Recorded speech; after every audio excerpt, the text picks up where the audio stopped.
જામનગરથી પ્રસિદ્ધ થતું આંબેડકર દર્પણ newspaper social media હાલ દેવભૂમિ દ્વારકા જિલ્લાનું જામ ખંભાળિયા તાલુકાનું ભીના ગામમાં આપણે આવેલા છીએ અને મારા શ્રીમાન સરપંચ શ્રી સાહેબને આપણે મુલાકાત લઈ અને આ ગામમાં વિકાસ વિશે જાણી સાહેબ શું કહેવા માંગે છે। નમસ્કાર સાહેબ। नमस्कार સાહેબ આપ सब નામ एलडी बोदर।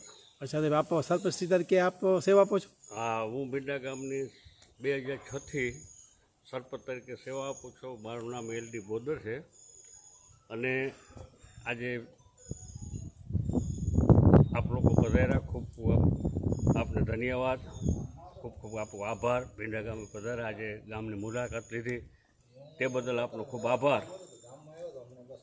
અને ભીંડા ગામની અંદર વિકાસની અંદર ખૂબ પણ હું એક શિક્ષક સરપંચ તરીકે છું। પહેલાં શિક્ષક હતો અને ઘણા બધા રિટાયર થઈ ગયા પછી ઘણા બધા પ્રોગ્રામની અંદર મારા ગામની અંદર વિકાસના કામોમાં ગવર્મેન્ટની આરોગ્ય કેન્દ્ર પણ 1.5 કરોડના ખર્ચે લઈ આવેલો છું, આજે કાર્યરત છે। ત્યારબાદ 1.25 કરોડના ખર્ચે સ્કૂલ લઈ આવેલો છું, તેનું અત્યારે કામ ચાલુ છે। આ ઉપરાંત પશુ દવાખાનું એ પણ ગામની અંદર સરકાર દ્વારા 1.5 કરોડના ખર્ચે આવેલું છે, કામ બાકી છે, ડૉક્ટર પણ મૂકી દીધા છે અને તે પણ કાર્યરત છે। આ ઉપરાંત વનીકરણ, તો વનીકરણની અંદર હમણાં ટૂંક સમયમાં જ ભીંડા ગામે 5000 વૃક્ષોનું મેં વાવેતર કરેલું છે 2 હેક્ટરની અંદર। એની બાઉન્ડ્રી કરીને ખુદ હું જાતે જઈ અને તેની દેખસંભાળ રાખું છું। 2009ની અંદર ઓછામાં ઓછા 2500-2600 ઝાડવા વાવેલા હતા ફાર્મની અંદર। એમાં ચીકુ, નારિયેળ એવા જે ફ્રૂટના ઝાડવા છે તે ફ્રૂટ થાય છે તે હું આંગણવાડી, સ્કૂલમાં અને સરકારી હોસ્પિટલની અંદર મોકલું છું ગામ લોકો દ્વારા। આ ઉપરાંત હોસ્પિટલની અંદર ગયા વર્ષે 2 વર્ષ પહેલાં પણ મેં 1100 ઝાડવા વાવેલા છે, એ પણ આજે વૃક્ષ બહુ મોટા થઈ ગયેલા છે અને ખૂબ સારી રીતે ધ્યાન દઉં છું 24 કલાક અને વૃક્ષ પ્રત્યે મને ખૂબ પ્રેમ ભાવ। અને એ ઉપરાંત જે 2008ની અંદર જે બનાવેલું ફાર્મ એની અંદર સરેરાશ ઓછામાં ઓછા 80 થી 90 મોર આવે છે, એની પણ હું સારી રીતે દેખસંભાળ રાખું છું।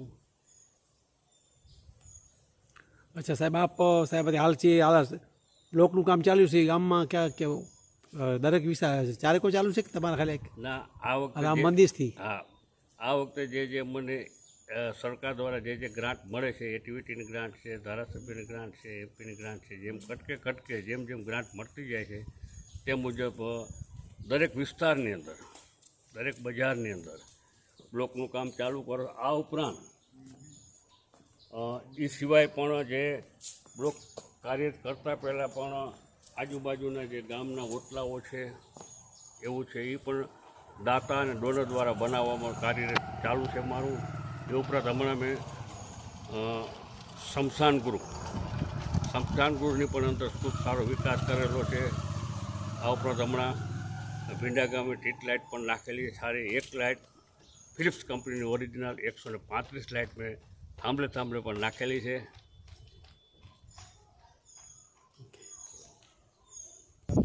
સાહેબ શું આ મગફળી વિશે શું કહેવા માંગો છો? આ લોકો કહે છે મગફળી વિશે આજે જે આ લોકો આપણે ભીંડા ગામની મુલાકાત લીધી તો ખેડૂત લોકોને એક જ પ્રશ્ન છે કે જે આ મગફળીનું ઓનલાઈન થાય છે, મગફળી ખેડૂત દ્વારા જે સ્વીકારવામાં આવે છે પણ ઓનલી 125 મણ સ્વીકારવામાં આવે તો એનાથી ખેડૂતને શું એની ખાલી મજૂરી નથી ઉપડતી, લાઈનમાં ઊભું પડે 2-3 દી અને 2-3 દી લોકોને ત્યાં લાઈનમાં ઊભું પડે છે। તો અમે સરકારશ્રીને એટલી રજૂઆત કરીએ છીએ કે ઓછામાં ઓછી ખેડૂતની ટેકવા દ્વારા 250 મણની આસપાસ જો લેવામાં આવે એવી અમારા ખેડૂતની માગણી છે।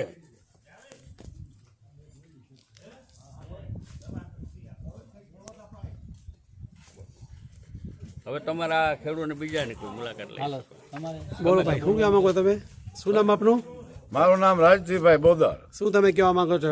અમે કહેવા માંગી કે અમારે આ હિમાળના ગામના રસ્તા છે, રાજકારણીયા મત લેવા આવે તેથી આવે, પાછા કોઈ દી આવતા નથી, પાછા કોઈ દી ફોન ઉપાડતા નથી, ખોટા વચન દઈને ઘણા વર્ષો વયા ગયા પણ હજી રસ્તા કોઈથી બનાવતા નથી.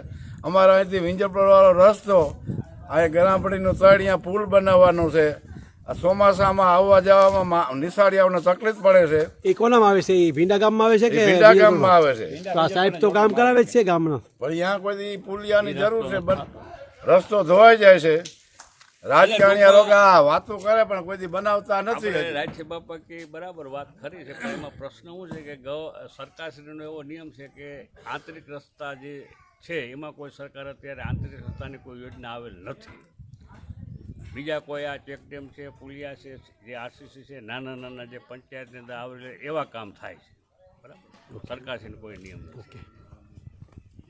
બોલો દેવાનભાઈ તું બોલ. ભાઈ શું થવા કહેવા? શું નામ ભાઈ તમારું? દેવાનંદભાઈ બંધિયા. હા, તમારું શું કહેવાનું થાય? બોલો ભાઈ. મારું એ કહેવાનું છે કે સરકારે હાવ તાનાશાહી આવી રહી છે. આ જેટકો અને ઓલી બધી કંપનીઓ વારાવી ખેડૂતને મનમાની કરી ઢહેડી લઈ જાય એ વરાના બાપાને.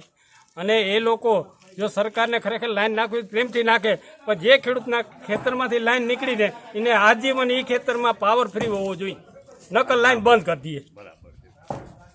તમારા ગામમાં નીકળી છે કઈ? જેટકોની લાઈન નીકળી અને કેસ કરી અને હાલવી માર્યા, કોઈને કઈ વળતર દીધી નથી. ના, કોઈ જાતની વળતર નહીં. એમાં તમે મોટા નેતાનો જ ફાળો છે. સરકારમાં રજૂઆત કરેલી છે ભાઈ? અરે ભાઈ, કલેક્ટર હોત ને એસપી ને કલેક્ટર ને બધાને અરજી કરેલી છે, તો કોઈ જવાબ નથી. હાલમાં નકલ છે ને તમારા ઘર? હા, બધી નકલ છે.